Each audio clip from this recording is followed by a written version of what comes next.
Hello everyone, welcome to study shortcut. Here study becomes easier. So आज हम लेकर आए हैं इंग्लिश के क्वेश्चन प्रैक्टिस की एक सीरीज़, जिससे आपको इंग्लिश के क्वेश्चंस को कैसे, पैडागोजी के क्वेश्चंस को कैसे सॉल्व करना है वो पता चलेगा। तो ये है इंग्लिश पैडागोजी पेपर 1 की सीरीज़। तो हम यहाँ पर इस चैनल पर जो है PS टेट सी टेट के पेपर 1 की जो है वो प्रैक्टिस करेंगे। हमारे पास फर्स्ट क्वेश्चन है। First is language is A multiple system, unique system, unstructured system और स्टैटिक सिस्टम। तो इनमें से कौन सा ऑप्शन है जो वो राइट होगा? लैंग्वेज क्या है? एक मल्टीपल सिस्टम है, एक यूनिक सिस्टम है, अनस्ट्रक्चर्ड सिस्टम है या स्टैटिक सिस्टम है? 2 सेकंड सोचिए कि इसका आंसर क्या होगा।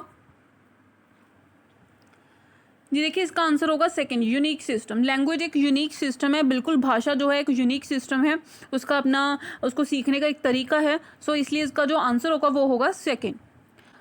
So next question is question number 2. Language is a purposeless process, purposeful process, singular process, none of this. तो लैंग्वेज जो है यानी कि भाषा जो है वो एक पर्पसलेस प्रोसेस है या पर्पसफुल है, सिंगुलर प्रोसेस है या इनमें से कोई भी नहीं है। देखिए, भाषा जो है वो पर्पसलेस तो नहीं हो सकती, तो डेफिनेटली एक पर्पसफुल प्रोसेस है। इसका पर्पस क्या होता है कि व्यक्ति को अपनी भावनाओं को प्रकट करने की एक क्षमता देना भाषा के थ्रू। तो ये एक पर्पसफुल प्रोसेस है। So language is A purposeful process. Second is the right option. अगर आपको कोई भी डाउट हो क्वेश्चंस को लेकर तो आप साथ साथ में कमेंट बॉक्स में बता सकते हैं।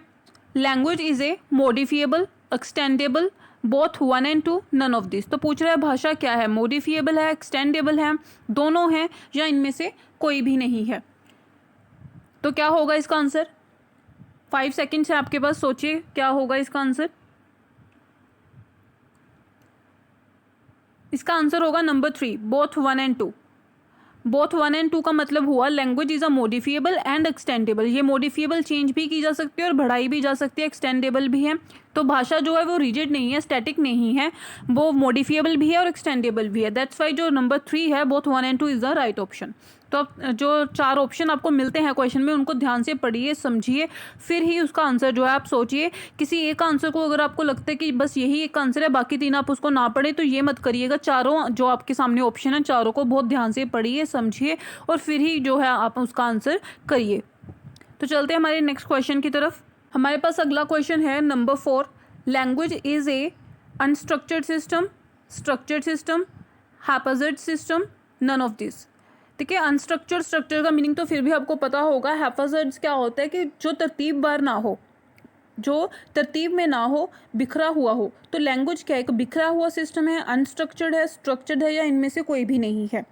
देखिए, भाषा जो है वो अनस्ट्रक्चर्ड या हैप्पैज़ार्ड्स नहीं है, वो एक स्ट्रक्चर्ड सिस्टम है। देखिए, जब भी भाषा सिखाई जाती है तो सबसे पहले क्या है, जैसे आप इनको इंग्लिश अगर सीखनी है, इंग्लिश लैंग्वेज सीखनी है, तो सबसे पहले आपको अल्फ़ाबेट सिखाए जाते हैं, फिर आपको वर्ड्स बनाना सिखाया जाता है, आपको कॉन्सोनेंट्स और वोवल्स के बारे में बताया जाता है, फिर आपको सेंटेंस बनाया जाता है, सेंटेंस फॉर्मेशन कैसी होती है, फिर वो सीखते हैं बच्चे। तो ये एक स्ट्रक्चर्ड एक सिस्टम के थ्रू एक तरतीबवार चलता है। तो इसीलिए जो नंबर 2 होगा हमारा, that is the right option. Language जो है एक स्ट्रक्चर्ड सिस्टम है, इसको एक पूरे एक स्ट्रक्चर के थ्रू, एक तरतीब के थ्रू सीखा जाता है। तो second is the right option. हमारे पास नेक्स्ट क्वेश्चन आता है 5th। Language is a means of behaviour, means of communication, means of transportation, none of this. तो इसका राइट ऑप्शन क्या होगा? देखिए, क्वेश्चन का जो लैंग्वेज वो पूछ रहा है उसमें जो 3rd ऑप्शन है, मीन्स ऑफ ट्रांसपोर्टेशन, ये तो गलत है। ये कोई ट्रांसपोर्टेशन का तो है नहीं। देखिए, अब हमें पता है लैंग्वेज जो है वो क्या है, मीन्स ऑफ कम्युनिकेशन। बिल्कुल सही। जिन्होंने भी सेकंड ऑप्शन सोचा था उनका आंसर बिल्कुल सही है। देखिए, लैंग्वेज जो भाषा है वो क्या है, क्यों यूज़ करते हैं हम भाषा? भाषा का हमें ज़रूरत क्या है? हमें कम्युनिकेट करने के लिए भाषा की ज़रूरत पड़ती है, अपने भावनाओं को, अपने आइडियाज़ को, अपने फीलिंग्स को एक्सप्रेस करने के लिए, दूसरे व्यक्ति तक पहुंचाने के लिए हमें भाषा की ज़रूरत पड़ती है। तो इसीलिए जो भाषा है वो क्या है, मीन्स ऑफ कम्युनिकेशन। हमें वार्तालाप करने में, कम्युनिकेट करने में हेल्प करती है, वार्तालाप करने के लिए इसकी ज़रूरत होती है। तो language is a means of communication. So second is the right option. Next हमारे पास क्वेश्चन है, question number 6। Learning is A informal process, formal process, non formal process, all of the above. देखिए, इनफॉर्मल प्रोसेस और formal process में क्या difference होता है? Informal होता है जो एक फॉर्मल स्ट्रक्चर में आपको कोई चीज़ जो है वो ना हो। जैसे एक स्कूल है, वहाँ पर एक प्रॉपर क्लासेस होती हैं, टीचर बाकायदा आपको आता है, पढ़ाता है, एक लेक्चर लगता है, उसका पीरियड होता है, एक टाइम पीरियड होता है, बच्चे कक्षा में बैठकर एक साथ पढ़ते हैं। तो वो एक जो हम कह सकते हैं एक फिक्स्ड स्ट्रक्चर हो गया, तो वो तो हो गया फॉर्मल प्रोसेस। इनफॉर्मल कि आप कहीं से भी किसी भी रूप में जो आप लर्निंग करते हैं, कोई चीज़ सीखते हैं, चाहे वो आप अपने अपने पीयर ग्रुप में अपने किसी साथी से सीखते हैं, या अपने नेबरहुड से किसी से कोई चीज़ सीखते हैं, या चलते चलते आप हो सकता है आप चलते चलते रास्ते में कोई चीज़ आपने कोई सीख ली, कहीं से कुछ पढ़ा और आप सीखा वहाँ से कुछ, या कहीं से भी किसी भी घटना से आपने कुछ सीख लिया, तो वो इनफॉर्मल प्रोसेस से उसमें कोई बाकायदा एज अ टीचर आपको आया नहीं था सिखाने के लिए। अब बातों बातों में या किसी घटना से खुद से एक्सप्लोर करके जब कोई चीज़ें सीखते हैं तो वो एक हो जाता है informal process. Non formal process और ऑल ऑफ दी अबव, तो ये पूछ रहा है कि ये कौन सा लर्निंग है, वो कौन सा है। देखिए नॉन फॉर्मल होता है जैसे ओपन क्लासेस लगती हैं, डिस्टेंस लर्निंग होती है, तो that is called non formal, जिसे हम कहते हैं distance education, that is a non formal. इसे नॉन फॉर्मल क्यों कहा जाता है? क्योंकि इनफॉर्मल तो नहीं होता, उसमें भी एक टीचर होता है, एक यूनिवर्सिटी होती है या एक कॉलेज होता है जो आपको पढ़ाने का काम करता है, बाकायदा उससे रजिस्ट्रेशन करवाते हैं और फिर आप उससे कोर्स की जो है वो स्टडी करते हैं, आपको नोट्स भेजे जाते हैं, आपकी क्लासेस जो होते हैं वो जो भी सिस्टम है किसी भी कॉलेज और यूनिवर्सिटी का, तो वो पूरा फॉर्मल भी नहीं होता। आप क्लास में बैठकर सामने टीचर के सामने बैठकर स्टडी भी नहीं कर रहे हैं, आप घर पर हैं, दूर से स्टडी कर रहे हैं, लेकिन नोट्स वगैरह वो फॉर्मली आपको भेजते भी हैं। तो ये जो होता है वो एक कम्बिनेशन हम कह सकते हैं, सो that's why it is called non formal process. तो अभी वो पूछ रहा है कि लर्निंग जो है वो क्या है, इनफॉर्मल है, फॉर्मल है या नॉन फॉर्मल है। देखिए जैसे मैंने आपको तीनों का मीनिंग सिखाया, समझाया, तो उसी से आपको पता चला कि जो लर्निंग है, जो बच्चा सीख रहा है, वो तो इनफॉर्मली भी सीख सकता है, वो फॉर्मली भी सीखता है, वो नॉन फॉर्मली भी सीखता है। तो सीख तो वो तीनों में रहा है, यानी कि लर्निंग तो तीनों में हो रही है। तो दैट्स वाई इसका जो आंसर है वो हमारा होगा number 4, all of the above. यानी कि लर्निंग जो है इनफॉर्मली भी होती है, फॉर्मली भी होती है, नॉन फॉर्मली भी होती है। बच्चा जैसे जो भी है, कोई भी व्यक्ति है, वो हर जगह से सीख सकता है, फॉर्मली भी, नॉन फॉर्मली भी और इनफॉर्मली भी। So all of the above is the right answer.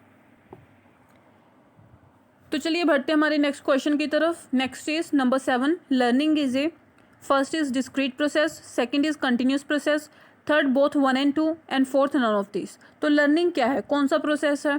बिल्कुल learning is a continuous process.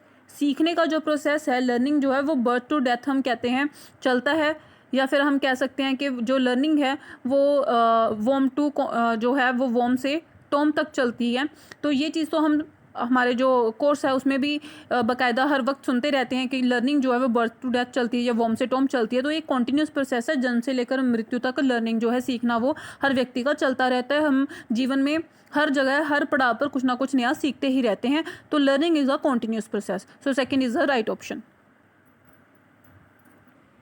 Next हमारे पास क्वेश्चन आता है, question number 8, the way through which the art of using skill and practice is given to learn is called learning, acquisition, erudition, recitation.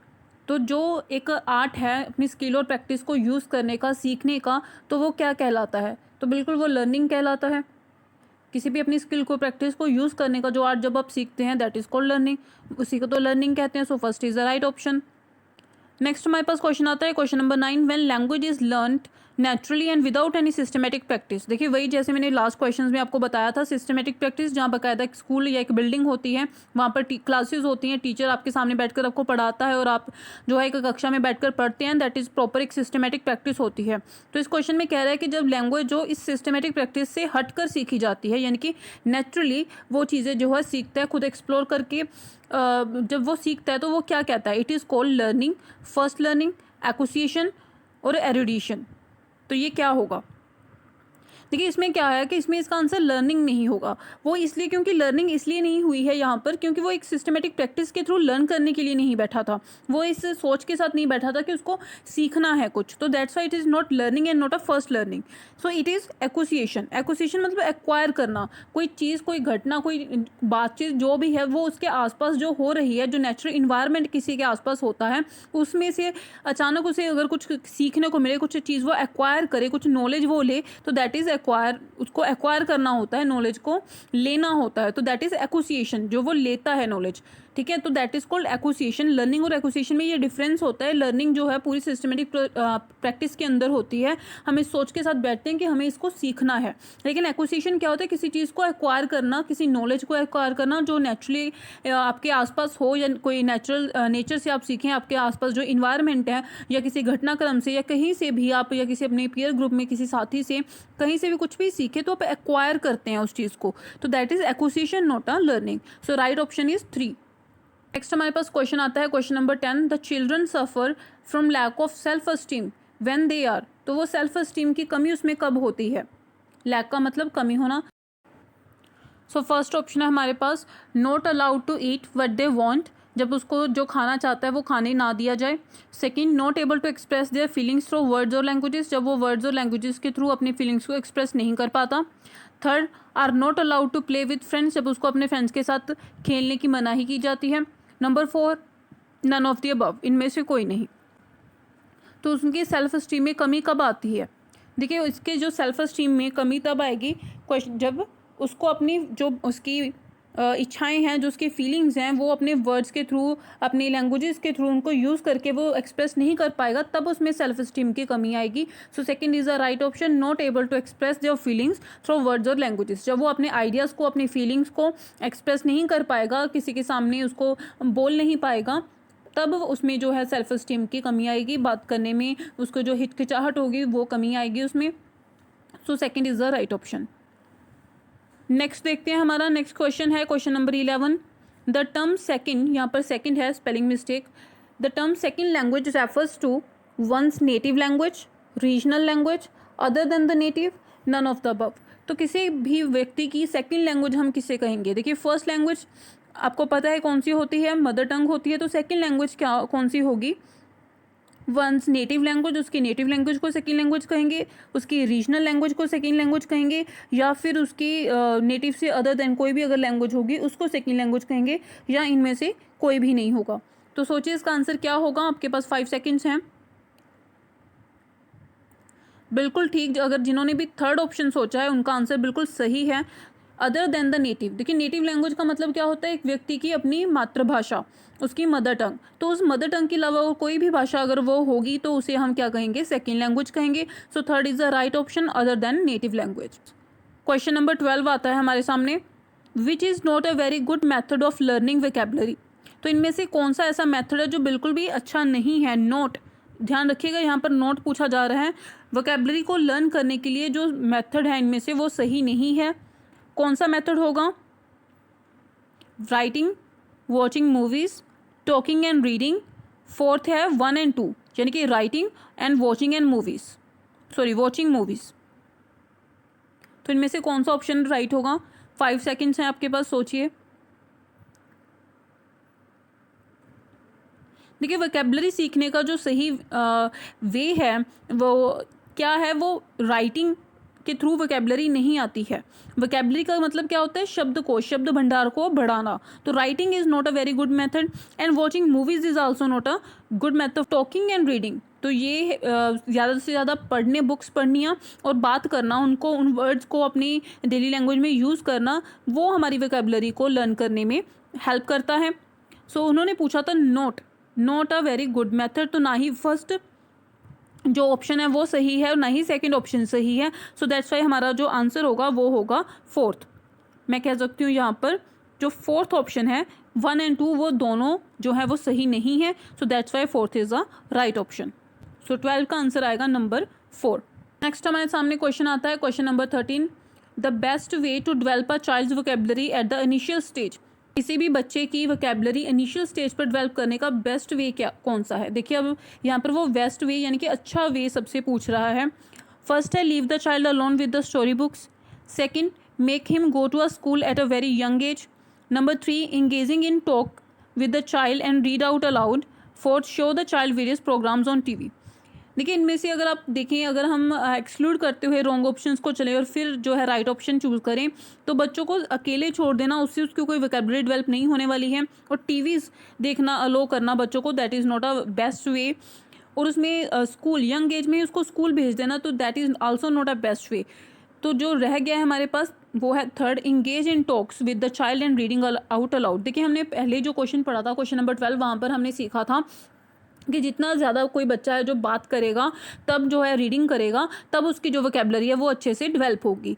ठीक है, तो वही चीज़ यहाँ पर होगी। वहाँ पर हमें बस 12 क्वेश्चन में जो है वो नॉट बेस्ट वे पूछा था, यानी कि जो सही मेथड नहीं है वो पूछा था, और यहाँ पर सही मेथड पूछा है। तो third is the right option. उनको बच्चों को जो है बातचीत में इन्वॉल्व करना, उनको पढ़ाना, और पढ़ाना कैसे, अलाउड पढ़ाना, यानी कि ऊंचा ऊंचा बोलकर उनको पढ़ने के लिए कहना। इससे जो है उनकी वोकेबलरी है वो इनिशियल स्टेज पर डेवलप होगी। तो हमारा जो ऑप्शन है, option number 3, that is the right option. 13 का आंसर होगा 3। नेक्स्ट हमारे पास क्वेश्चन आता है, question number 14, for a small child words are. तो एक छोटे बच्चे के लिए वर्ड्स क्या हैं? An effective tool of communication, communicate करने का इफेक्टिव टूल है, साधन है। Best way to express feelings, अपनी फीलिंग्स को एक्सप्रेस करने का एक साधन है, अपने व्यू पॉइंट्स को एक्सप्रेस करने का एक साधन है बच्चे के लिए। थर्ड है ऑल ऑफ द अबव, दोनों हैं। Fourth none of the above, इनमें से कोई नहीं। तो आपके पास 5 सेकेंड से सोचिए आपका क्या आंसर हो सकता है इसका। तो इसका आंसर होगा number 3, all of the above. देखिए एक बच्चे के लिए वर्ड्स जो हैं वो कम्युनिकेट करने का एक साधन है, क्योंकि इसके थ्रू ही वो बात करते हैं दूसरों से और अपनी फीलिंग्स को एक्सप्रेस करते हैं। तो दोनों ही जो हैं वो राइट ऑप्शन है, दैट्स वाई हमारा जो आंसर होगा वो होगा 3, all of the above. Next हमारे पास क्वेश्चन आता है, question number 15, language is static, dynamic, both 1 and 2, none of this. तो इनमें से कौन सा जो ऑप्शन राइट होगा? देखिए पहले हमने सीखा था, इसमें से पहले जो हमने क्वेश्चन किया था वहाँ हमने पढ़ा था कि लैंग्वेज जो है वो रिजिड नहीं है, स्टैटिक नहीं है, वो मॉडिफिएबल और एक्सटेंडेबल है। दैट मीन्स वो चेंज हो सकती है, उसमें से कुछ चेंजेस किए जा सकते हैं, उसमें मॉडिफिकेशंस किए जा सकते हैं। सो यहीं से हमारा इसका भी आंसर निकल कर आता है, जो लैंग्वेज है वो है सेकेंड, दैट इज़ डायनामिक। वो चेंज हो सकती है, स्टैटिक नहीं है। सो ना तो 3 ऑप्शन सही होगा, ना ही 4 ऑप्शन सही होगा, ना ही फर्स्ट। तो हमारा जो राइट ऑप्शन है दैट इज़ सेकेंड, डायनामिक। तो डायनामिक जो है वो हमारा राइट ऑप्शन है, second is the right option of 15। अगर आपको ये सीरीज समझ में आई और अच्छी लगी हो तो please like, share this video and subscribe my channel and press the bell icon for the latest updates. Thank you.